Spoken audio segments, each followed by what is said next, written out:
Tabii Rojava'ya yönelik birkaç soru sormak istiyorum. Özellikle Halep saldırısı ve Rojava'ya yönelik HTŞ ve Türk destekli çetelerin bu soykırım saldırısı Amerika Birleşik Devletleri'ne nasıl karşılanıyor sizce? Yani basında çok maalesef çok dile getirmiyorlar.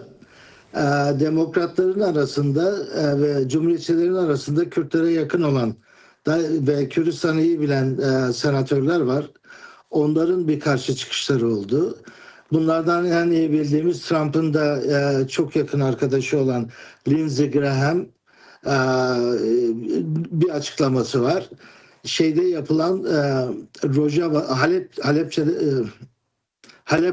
Halep'o'da yapılan saldırıyı kınıyor. Sorgulayacaklarını söylüyorlar.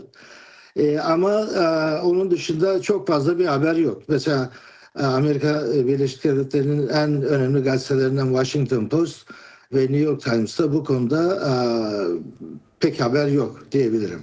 Peki az önce tabii bu Cumhuriyetçi senatörden Lindsey Graham'ın yaptığı açıklamayı bahsettiniz. Sizden önce bağlanan Sinan Tüşdemir'e de bunu konuştuk. Graham tabii şeye çok yakın, Trump'a çok yakın bir senatör. Bu Trump'tan bağımsız böyle bir açıklama yapmış olabilir mi? Bu kişisel bir görüşler mi dile getiriyor yoksa Washington Beyaz Saray Türkiye'yi bir şekilde uyarmak mı istedi? Lindsey Graham'ın Trump'ın haberi olmadan bir açıklama yapması hemen hemen imkansız. Yani öyle ki su içmeye giderse bile Trump'tan izin alan biri. Bu konuda Trump'ın dışında bir şey söylemesi mümkün değil. Sorunuzun cevabı bu Evet. olması gerekiyor. Peki şimdi tabii Cuma günü Washington'da bir gösteri yapılacak, bir çağrı yapıldı. Bu büyük bir gösteri mi olacak? Özellikle Halep'teki katliama karşı, bu HTŞ'ye karşı bir gösteri yapılacak. Cuma günü sizin aracılığınızla da bu Amerika'daki Kürtleri davet etmiş olayım. En azından Washington DC'ye yakın olanları davet etmiş olayım. Eğer sosyal medya üzerinden haberleri yoksa bu vesileyle onların da haberi olsun. Cuma günü sabah 11 ile öğlen 12 arasında Beyaz Saray'da, Beyaz Saray'ın önünde Pennsylvania Avenue üzerinde bir gösteri yapacağız. Buna bütün buradaki kurumlar katılıyorlar. Organize eden Syrian Democratic Council, Sinem Muhammed'in reprezentatif olduğu bir örgüt, Rojava'nın örgütü. Onlar destekliyorlar. Bildiğim kadarıyla Washington DC'nin dışında Virginia, Maryland, North Carolina, Güney Carolina, Pennsylvania, New York, New Jersey, Rhode Island ve Massachusetts, Connecticut.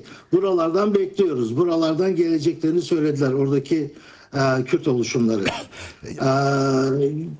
Yani ne kadar büyük olur? Tabii buradaki kitleyi Avrupa ile mukayese etmeyin. Ama biz yüzün üzerinde gösteriye katılmaları için bekliyoruz. Tabii. Öyle bir umudumuz var. Hatta yüzü çok da geçebilir bu. Çünkü Kürtlerin arasında gerçekten Ben de tam onu soracaktım. Şam hükümetine karşı. Ben de tam onu soracağım. Yani Amerika Birleşik Devletleri çok büyük bir ülke. Yani arasında saat farkı olan bir ülke. Bir uçtan bir uca saatlerce uçakla gitmeniz gereken bir ülke. Washington DC tabii de 150-200 Kürt'ün bir araya gelmesi önemli. Bütün Kürt dinamikleri yani farklı örgütler, farklı inançlara, görüşlere, politik ideolojiye sahip Kürtler bu konuda ortak mı hareket ediyor Rojava konusunda? Yani Güneyliler, Roşatlılar, Rojavalılar, Kuzeyliler. Yani şimdiye kadar bizim yaptığımız çağrılara yok ben katılamıyorum diyen olmadı.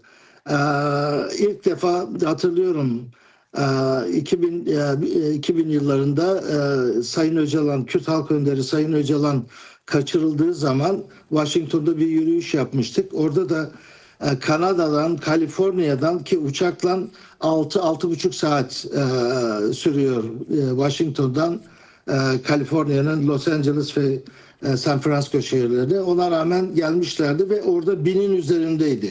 Evet. Katılımcı sayısı 1000 ila 1500 arasındaydı. Sadece Bu defa evet. umarım yine o kadar olur. Evet. Ama yani 100'ün üzerindeki beklenti bizim için çok olumlu. Tabii ne kadar çok olursak sesimiz o kadar gür çıkar. Sesimiz o kadar iyi duyulur. Bundan dolayı Kürtleri ve Kürtlerin dostları Amerikalıları ve diğer etnik grupları davet ediyoruz. Ermenileri davet ettik. Burada Ermenilerin en büyük örgütleri var, Anka. Evet. Onları davet ettik. Onlar zaman zaman eşlik ediyorlar bize. Onlar da katılacaklarını açıkladılar. Şimdi tabii Avrupa'da örneğin Paris'te, işte Berlin'de, Köln'de ve Brüksel'de 5.000, 10.000 bazen 50-100 bin kişi yürüyor Kürtler. Bu tabii Washington DC'de 100 kişinin bir araya gelmesi biraz izleyicilerimiz için farklı olabilir ama Kürtlerin sayısı orada az. Böylesi bir eylem, yani Beyaz Saray önünde yapılacak bir protesto eylemi basın açısından, kamu açısından etkili bir eylem midir sizce? Etkilisi nedir? Yani Kürt medyası, Kürt televizyonların buradaki temsilcileri ve Voice of America'nın geleceklerini biliyoruz. Tahmin ediyoruz'un da ötesinde biliyoruz. Onun dışında CNN gibi, Fox gibi bu ulusal kanalların da geleceklerini umut ediyoruz. Gelme ihtimalleri yüksek. Evet. Sayın Rıza Dersim, Keneke üyesi, Amerika Birleşik Devletleri'nden katıldığınız çok teşekkürler, çok var olun, sağ olun.